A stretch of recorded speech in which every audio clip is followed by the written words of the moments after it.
A gente vai começar o vídeo de hoje, que é o vídeo com a participação da, acho que é a primeira pessoa que eu pensei em fazer participação no canal, quando o canal ainda era uma ideia, lá no ano passado, e eu falei, Vitor, se a gente for fazer um canal, a gente tem que chamar o Caio, porque o Caio, maravilhoso. Isso é o que a minha mãe sempre fala. E aí a gente tava com várias ideias muitas ideias, muitos projetos, e a gente resolveu começar com uma dúvida que o Caio tinha em relação a uma coisa que talvez o Vitor pudesse responder. Bom, primeiramente, muito agradecido aí pela presença, uma honra estar aqui nesse local aqui todo estiloso. Eu tô aqui com um fundo um pouco na improvisação, mas o que importa aqui é o conteúdo, que a gente vai poder trocar ideia. O meu canal chama Professor Naturalista. Lá eu gosto de abordar alguns assuntos tentando diversificar dentro da área da ciência da natureza, então tipo biologia, física, química, astronomia.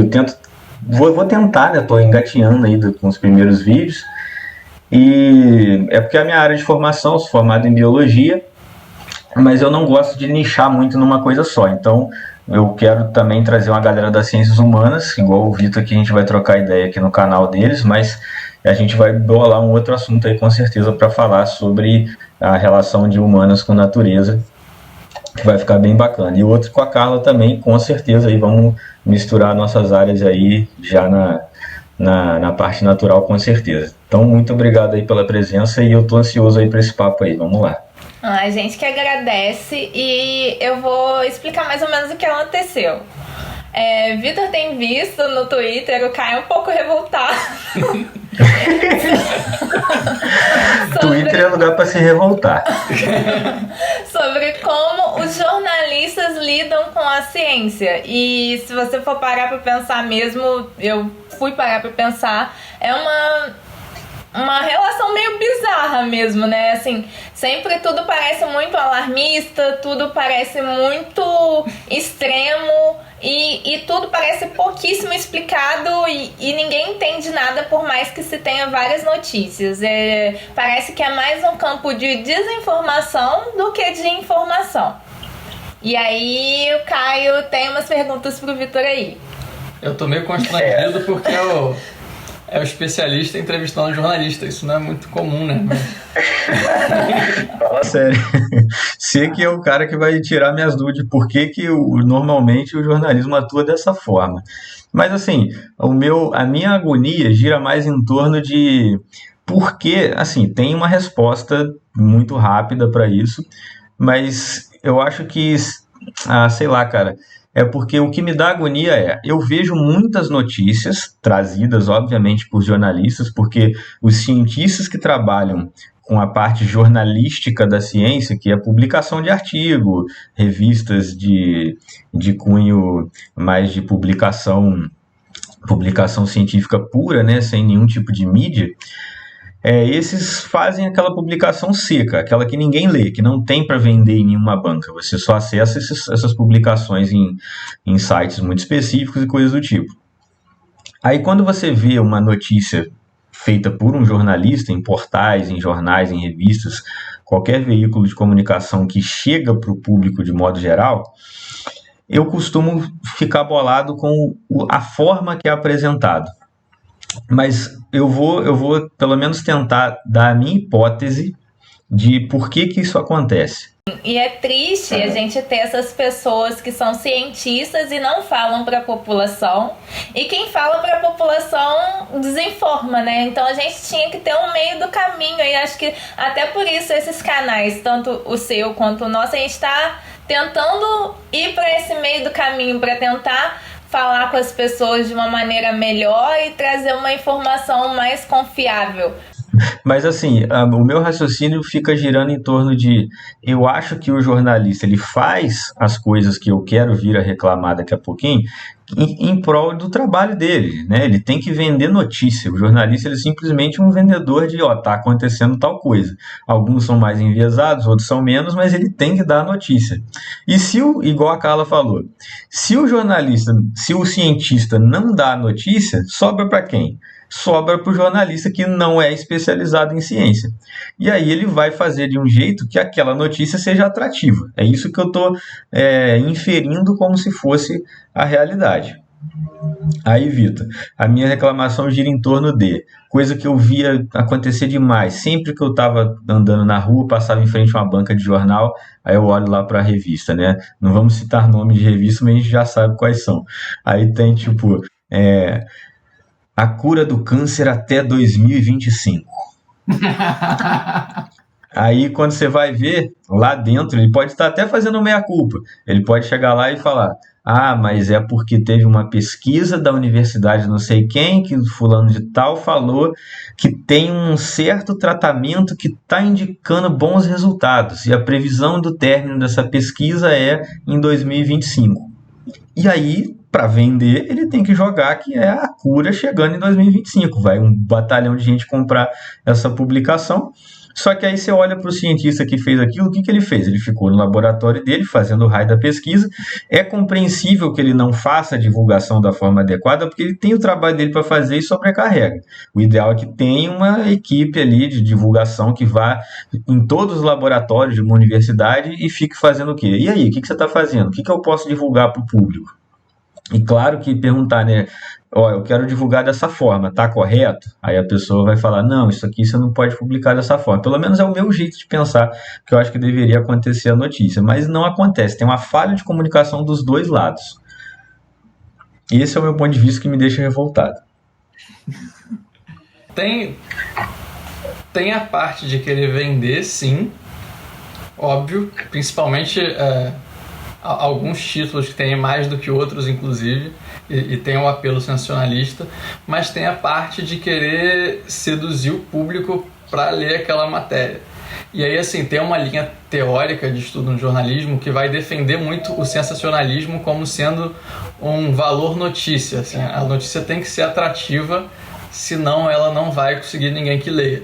Então é aquilo, você vai ter uma coisa mega importante que você está descobrindo sobre cura do câncer, ou sei lá, e você vai escrever de jeito mega técnico e, pô, as pessoas vão ver aquilo ali e vão achar desinteressante. E aí, não sei, na área de vocês deve ter muita coisa assim que vocês falam, tipo, nossa, isso aqui é muito maneiro, as pessoas deviam saber que isso existe, elas deviam se interessar por isso, só que assim, elas não acham aquilo legal, porque não tá, pelo menos aparentemente, não tá afetando muito a vida delas falar sobre aquilo. Não, demais. Acontece comigo direto. E você como professor deve ter esse trabalho de tornar uma coisa que parece chata legal também, né? Então, assim... Não, sim, o tempo todo. Essa semana eu fiz um slide para minha aula que eu tenho que dar amanhã, que eu estou empolgado para dar essa aula amanhã, que é sobre taxonomia. O que é isso? Ficar lá ensinando para o menino reino, filo, classe, ordem, família, gênero e espécie. Isso para o moleque de ensino médio eu sei que é um porre, mas eu acho maneiro, coletar ali o bicho, desclassifica o bicho, coloca, só que eu tenho que passar isso pro aluno que tem esse conteúdo, só que eu não posso usar só jargões científicos muito profundos, eu tenho que fazer o papel do mediador, e aí eu tenho que fazer de forma atrativa, só que eu não posso fazer de um jeito sensacionalista, eu não posso chegar também e colocar ali, isso aqui vai ser a solução de toda a ciência, porque no meio da aula ele vai ver que eu estou falando mentira.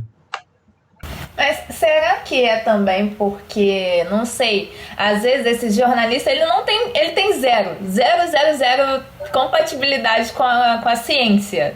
Não sei se você tivesse que, no caso desse jornalista, ter uma especialização, alguma coisa, ou sei lá, ter feito alguma coisa durante a faculdade sobre ciência, porque esses caras, às vezes, eles não sabem, cara, eles não têm noção do que é aquilo, então...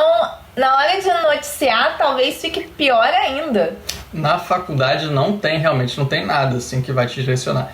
Uns problemas mais clássicos que a gente tem é tipo, você escrever uma matéria sobre economia ou sobre direito e tentar escrever de um jeito que as pessoas vão entender, e aí você tem que adaptar um termo ou outro. Isso já aconteceu comigo em redação, e aí você adapta para a pessoa para ser mais acessível, e aí quando sai a matéria vai ligar o cara que te deu a entrevista e falar assim, não, mas o termo correto que você tem que usar é esse. E aí você fala, tá, mas se eu usar esse termo ninguém vai entender.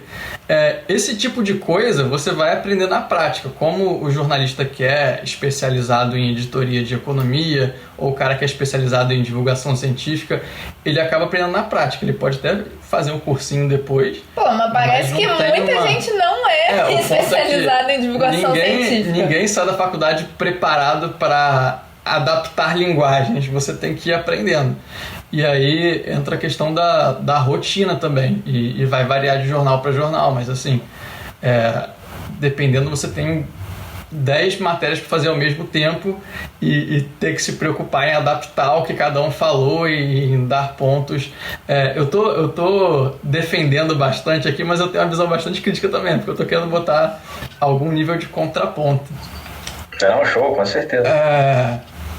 Voltando também sobre essa questão de tornar mais atrativo, tem o lance do sensacionalismo e tal. Eu usei como exemplo, sei lá, as questões de vocês, assim, de falar de biologia e tudo mais, mas assim, não só um tema que seria interessante, assim. No jornalismo você acaba tendo que equilibrar o que o público gosta com o que o público precisa. Então, por exemplo, você vai falar sobre política, que é de interesse público, é importantíssimo as pessoas estarem sabendo o que está acontecendo, mas é um tema extremamente chato. Você vai ter que explicar o que faz um senador, o que é um projeto de lei, o que é uma PL. E aí, por exemplo, os escândalos políticos acabam ajudando, por serem sensacionalistas, por serem meio novelescos, acabam ajudando e ajudaram, a gente acompanhou aí, a você atrair o interesse do público pro assunto e acabar conseguindo ensinar alguma coisa no meio disso, sabe? Então, acho que vai um pouco por aí também, esse tipo de tentativa de ser chamativo. Mas assim, até onde é o limite de você ser atrativo e você falar alguma mentira? Não, aí... nos estudos da desinformação agora, que é basicamente o jeito mais correto, assim, mais polido para falar de fake news, existem vários tipos de desinformação.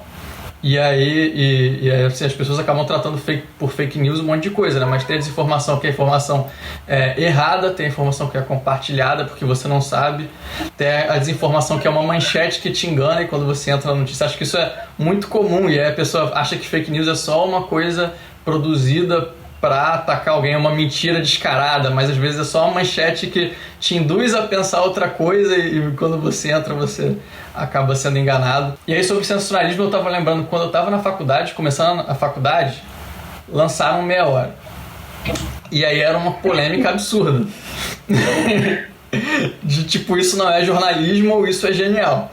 Era nesse nível, era um debate tremendo. Assim. É brabo. Não, e aí os caras que fazem até hoje, já fizeram, eles defendem demais. Porque eles assim, tem um ponto, sabe?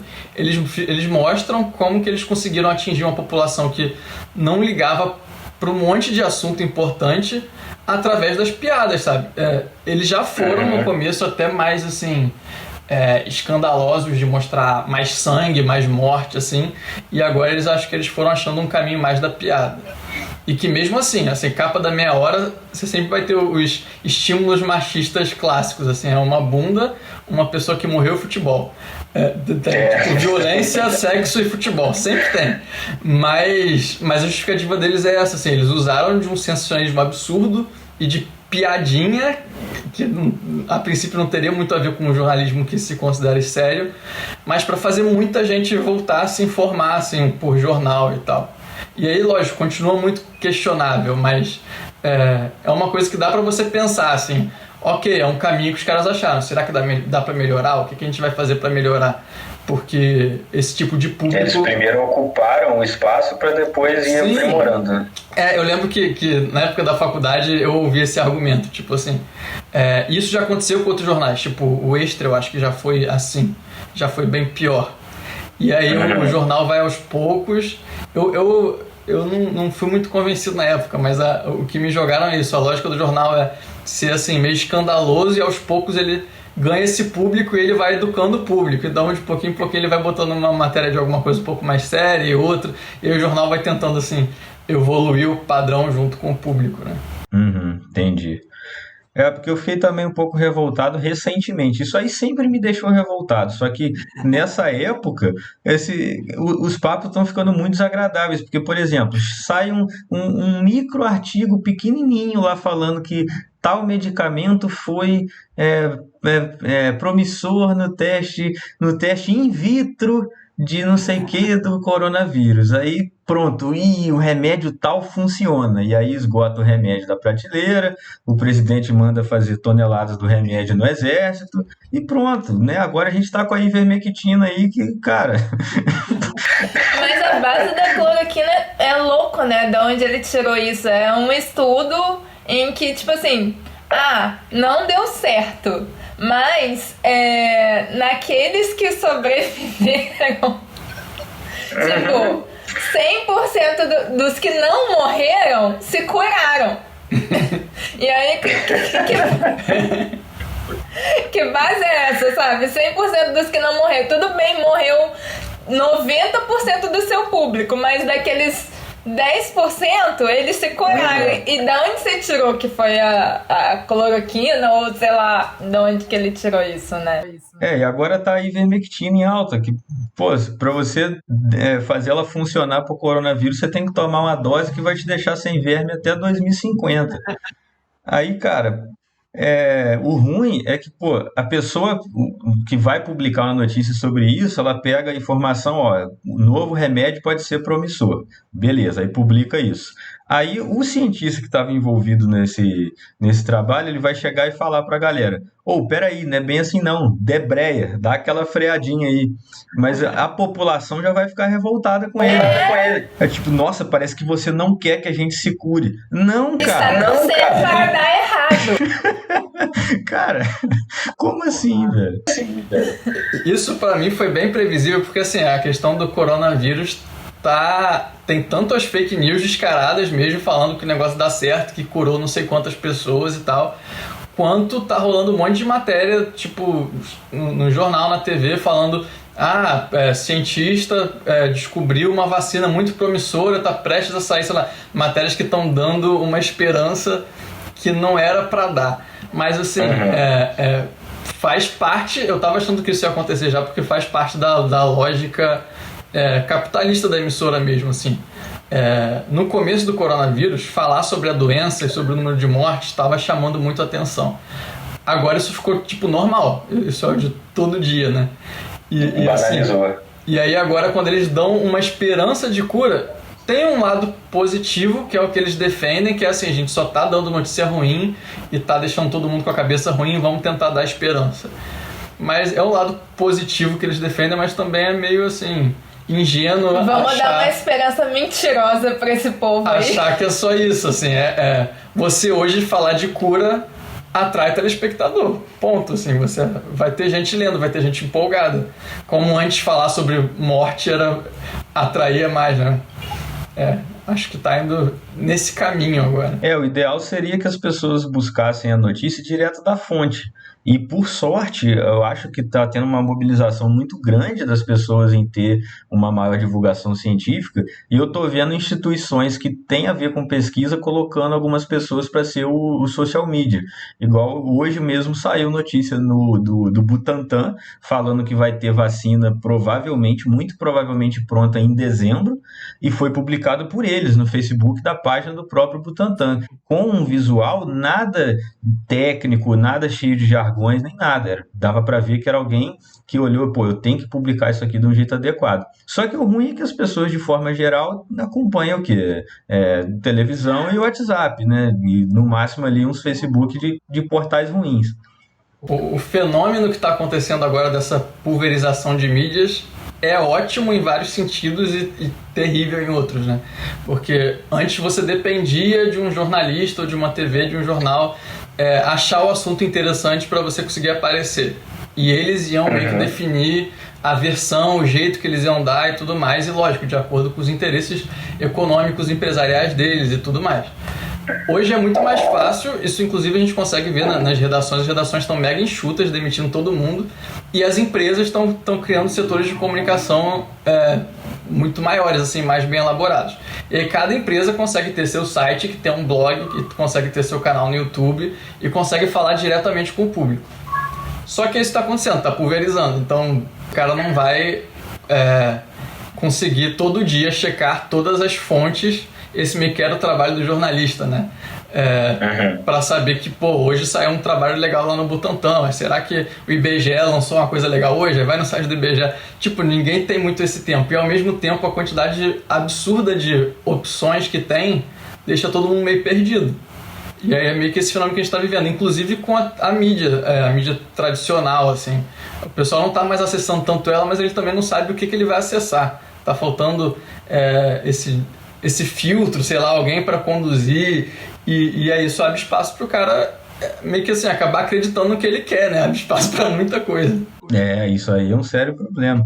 Eu acho que seria muito legal se os jornais, todas as imprensas de forma geral, elas dispusessem ali de pelo menos uma partezinha do orçamento delas para ter uma equipe contratada para fazer uma consultoria. Esse assunto aqui é mais científico. Manda para os caras lá para eles só falarem o que está certo, o que está errado. Mesmo que seja só o texto pronto. Analisa o texto aí, vê se tem que corrigir alguma coisa. E acelerado, né? Eles estão contratados ali num ritmo de imprensa. Mas acho que isso envolve até mesmo o aumento de lucros. Para que contratar os caras? Publica aí, tá bom demais. Se repercutir, é bom que dá mais acesso. O que a gente tenta fazer quando tem mais tempo é, por exemplo, eu entrevistei você para você me explicar um assunto de biologia e tal. Eu escrevi, eu te mando antes para você dar um ok, é isso mesmo que eu quis dizer. Mas cada vez mais impossível. O pessoal de internet não tem como, assim, você tem uma meta de não sei quantas matérias diárias e dane-se, assim, depois você arruma. Complicado, né, cara? Mas eu acho que, assim, da mesma forma, igual o Butantan, você falou que não saiu no Facebook do Butantan. Por mais que saia no Facebook do Butantan, eu acho que as pessoas não têm muito, elas não conhecem essas páginas, né? Elas só conhecem o Butantan. Exatamente. Exato, elas só conhecem o que chega pra elas por WhatsApp. Elas não têm muita noção do que é confiável, do que não é confiável. Então, assim, talvez a gente também trabalhar em divulgar mais páginas que são sérias, entendeu? Mostrar para as pessoas como é que elas chegam em informações confiáveis e que seja numa linguagem acessível para elas. A gente está numa época muito de transição, né? Então, assim, essas próprias instituições que estão perdendo credibilidade e tudo, mas elas estão agora aprendendo também que elas podem se expressar diretamente. Então tá todo mundo meio que tentando achar o seu formato e tal. Acho que a gente tá nesse momento meio bagunçado, mas para algum lugar vai caminhar. Tá todo mundo tentando aprender ainda como se organizar nesse mundo mais tempo real e midiático, assim. Só que eu acho que a correria tá tão grande que a galera vai dar uma atropelada em muita coisa até conseguir se encontrar. Mas que pelo menos dê certo no final. Mas meu medo é que a gente tá indo tão rápido e eu não sei onde é que a gente vai chegar, entendeu? Porque cada hora é uma inovação diferente. Então, assim, o meu medo é, será que a gente vai realmente chegar em algum lugar? Ou será que a gente vai estar sempre correndo atrás e não vai chegar em lugar nenhum? Não sei também. Estamos sem conclusões aqui, mas deu para aprender muita coisa. Eu fiz um resuminho para tentar te responder aqui. E aí, vamos lá, os 2 tweets que eu vi seus foram da cobra voadora, cobras voadoras intrigam cientistas, e o novo vírus chinês. Esse novo vírus chinês eu tive que apelar para o chamativo. E aí você escreveu uma frase que foi assim: que pena que a mídia tem mais força do que a divulgação científica. E aí o ponto tem muita divulgação científica de muita qualidade na mídia, só que a própria mídia de qualidade tem muito menos força do que a mídia sem qualidade. E assim, acaba sendo recorrente que a notícia escrita de forma sensacionalista vai alcançar muito mais gente do que a notícia de um cara que... o trabalho da Piauí, por exemplo, de divulgação científica é maravilhoso, mas assim... Quem lê Piauí, sabe? Eu nem sabia o que era Piauí até, 2 anos atrás. Eu não vejo uma Piauí já faz muito tempo. A gente tem umas 40 que talvez Vitor assinava Piauí. E aí eu não sabia, antes dele assinar, ele falou, eu vou assinar Piauí. Eu fiquei... O que é isso, né? E aí, basicamente, essa galera joga um pouco contra as regras, né? Eles meio que criam regras próprias pro jogo e eles saem na frente, assim, usando esse sensacionalismo, mentindo na manchete, assim. Então, existe o jornalismo de qualidade, mas ele, assim como a divulgação científica, existe jornalismo feito só para divulgação científica. Tem site só de divulgação científica que tenta fazer exatamente isso, assim, de trabalhar as informações, o que sai em artigo de um jeito mais acessível, mas esses sites também não conseguem ganhar muito clique. E aí a forma como conseguir atingir essas pessoas com um assunto sério de qualidade e tal, como conseguir comover as pessoas sem ter que apelar tanto, né? Eu cheguei a pensar também em questão do histórico do jornalismo, porque, por exemplo, o jornalista vai publicar aquilo que o povo quer consumir. Só que o povo quer consumir o que ele costuma consumir porque ele realmente quer isso ou porque é o que chega para ele, né? É um pouco dos dois, né? É a mesma ideia do tipo assim, de ter que equilibrar no jornalismo o que o povo... se fala muito disso, assim, o que o povo quer e o que o povo precisa. É meio arrogante o jornalista querer falar o que o povo precisa, mas tem questões de caráter social e cívico, assim, que a gente sabe que é importante as pessoas saberem. Então, é isso, assim, a notícia é o que o povo quer, o que o povo gosta, o que o povo precisa saber. Acaba tendo que ser um pouco dos dois, mas acho que é isso também. O jornalismo, para alcançar o público, ele vai ter que fazer um pouco do que o público quer. E para alcançar os interesses próprios, ele vai também tentar conduzir alguma coisa ali. Faz sentido. Isso é meio complicado, porque assim, no senso comum você não pensa muito... Existe essa ideia mistificada que a gente, quando entra na faculdade, todo mundo tá muito dentro dela também, de que o jornalismo é nobre e tal, e que, você vai mostrar as injustiças da sociedade, você vai usar o jornalismo para abrir os olhos de todo mundo. E as pessoas esquecem que toda empresa de jornalismo é uma empresa e que precisa ganhar dinheiro e que, inclusive, para ela continuar existindo, ela precisa seguir certos padrões para manter meio que tudo do jeito que está. Então, realmente vai ter muito interesse envolvido nisso, né? Ela vai tentar induzir as pessoas a acreditarem nesses interesses por benefício próprio. Então, eu listei 3 problemas básicos aí para a sua questão. Que o primeiro, eu já falei, acho que eu já falei todos, mas eu vou resumir. Os jornalistas não serem preparados para isso. Você chega e tem que lidar com um assunto que... Tipo assim, o cara ele é tão leigo quanto o leitor, às vezes, no assunto. Ele tem que tentar entender o assunto e traduzir, e ele vai acabar fazendo alguma besteira. E aí depois não... Porque faz ali em 5 minutinhos e tem que soltar logo, né? Tem a rotina de produção, que cada vez mais é feita para o cara fazer tudo rápido e lançar e nem olhar nunca mais de novo para a matéria. E essa questão de pensar em produtividade, pensar em clique e tudo mais... É uma questão produtiva mesmo, assim, mais do que informal. O cara tem que ser produtivo, ele tem que mostrar pro chefe dele que ele lançou não sei quantas notícias hoje. Tá tudo lá e o pessoal tá recebendo clique. Então ele perde naturalmente, dentro do cotidiano dele trabalhando, a noção do serviço público que ele podia estar prestando, que ele está prestando. Ele está trabalhando, ele está produzindo, sabe? Você cria uma mecânica lá dentro. A questão do sensacionalismo, de tentar também ter uma atratividade. E aí eu só para refletir um pouco, eu pensei na sua indagação sobre o novo vírus chinês, e que aí você fala que você falou no seu vídeo e tal, que basicamente você abre a matéria e ele vai falar um negócio que todo mundo já sabe, que já se sabia há muito tempo, que pode ter uma nova pandemia ou não, tipo um ebola e tal.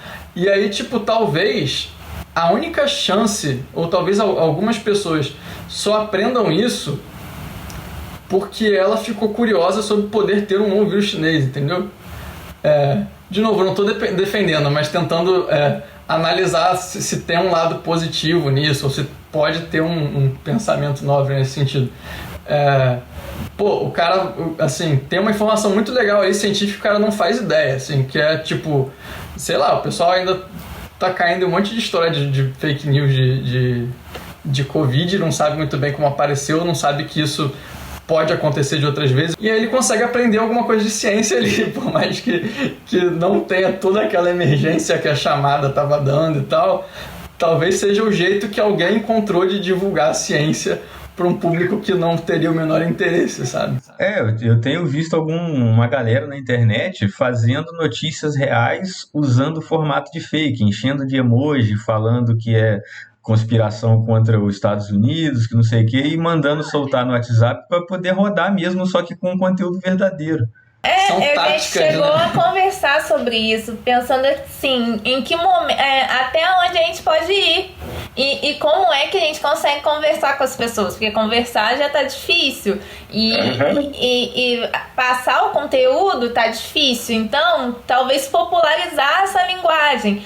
Mas aí você suprime a fonte e tal, então qual é o limite? O limite de popularizar, de você chegar a falar uma mentira ou você chegar a dar uma informação meio certa para passar uma ideia real, ou sei lá, até que ponto você pode chegar. Porque em um dado momento a gente começa a ver isso como uma guerra, né? Essa briga de fake news, assim. E a quantidade de coisa absurda que é fruto de mentira, e você tá vendo que os seus meios não conseguem alcançar ninguém, você começa a pensar o que dá pra fazer. Vou escrever cinco palavras divididas em 6 emojis cada um, a carinha de alerta, quer dizer, aquele negocinho de alerta, a carinha assim, embolada, pra ver se assim entra na cabeça das pessoas. Porque eu acho que muito das coisas envolve a complexidade, igual aquela questão do pH que saiu rodando aí, falando que tinha que comer alimento com pH alto, não sei o que, aquele papo todo que era falso. Só que envolve conceitos químicos. Aí eu vou contar uma historinha que não sei se você já ouviu, do Einstein falando com um jornalista. Conte. Não sei se é verdadeiro, porque tudo na internet que fala que foi o Einstein que falou, às vezes é mentira. Na internet é verdade. É uma parábola, serve como Mas assim, o objetivo, a moral da história tá valendo. Que é o Einstein lá, ele publicou a questão da teoria da relatividade dele, que é complicadíssima. Eu sei, assim, mais ou menos, eu pincelo ela e olha que eu chego um pouquinho perto da área da formação ali, chegando um pouquinho perto da física. Nem assim dá para entender muito profundamente. Aí ele vai e se depara com um jornalista que chega para ele e pergunta assim: ô, seu Albert, você pode me explicar aí, por gentileza, como é que funciona a teoria da relatividade? Aí ele responde: ora, eu posso. Mas primeiro eu vou te perguntar, você pode me explicar como é que faz para fritar um ovo? Aí o jornalista: eu posso, Tá, mas agora você vai me explicar como é que frita um ovo, só que você previamente sabe que eu não faço ideia do que é um fogão, do que é uma frigideira e do que é um ovo. Agora me explica o que é fritar um ovo. Porque ele queria trazer isso para a física, porque ele vai ter que explicar uma relatividade, sendo que o cara não tem a menor ideia do que são os conceitos básicos para se tratar da relatividade. Então, quando você está querendo falar de ciência com as pessoas, igual essa questão do pH, as pessoas precisariam entender um básico de química, saber o que é um hidrogênio, o que é um próton, o que faz uma acidificação, que o pH vai de 0 a 14, um monte de coisa que a pessoa tenta resumir numa imagem de WhatsApp e sai rodando aí tudo errado. É muito difícil. Você precisa de muita base prévia. Assim, porque pra gente isso tá meio que no sangue, porque a gente viu isso durante a faculdade inteira, mas as pessoas não, e a gente demorou para formar isso. As pessoas estão querendo que os conceitos fiquem prontos em 2 minutos. Para quem não entende, uma coisa dessa dentro de uma notícia falsa é um indício de credibilidade, né? É assim, é uma das táticas, você objetiva a notícia copiando um estilo científico, mas mesmo sem saber o que você está falando, você bota uma coisa lá que a pessoa não vai entender e ela acha que aquilo dá credibilidade porque parece um cientista falando. Parece inteligente, né? Então, se ela compartilhar num grupo de outras pessoas que ignoram esse assunto, nossa, essa pessoa manja muito, vou compartilhar. E não vou nem comentar que eu não entendi, porque senão eu vou parecer burro. Exatamente. Aí vou passar pro outro logo, que aí já parece que eu sou o inteligente. Aí chega numa pessoa que manja, a pessoa vai, pô, não é bem assim não. Ih, lá, e pronto. Não sabe tudo. Difícil, galera. Pô, mas esse é um desafio absurdo, assim, de divulgação científica, que é o lance do cabo de guerra, assim, você tem que escolher ser preciso ou atingir mais pessoas, né? E aí, quanto mais preciso você é, menos gente você consegue alcançar, porque aí pro cara entender o cara tem que ter feito a faculdade. Ou você vai perdendo precisão e fala uma coisa que não é bem assim, mas você consegue que mais gente entenda pelo menos mais ou menos o que você está falando. Aí a gente sempre tem que pensar em qual público que a gente está falando, qual público que a gente quer falar, até onde a gente pode ir, e o que a gente consegue abrir mão ou não. Aí tem que ir equilibrando, assim. Sempre no jeitinho. Pode crer. Caio, muito obrigado por compartilhar migalhas do seu saber com a gente. Igualmente, com certeza. Foi muito proveitoso, muito divertido. Nos veremos mais vezes aí. Espero que no futuro, pessoalmente. Não aguento mais ficar aqui pelas câmeras.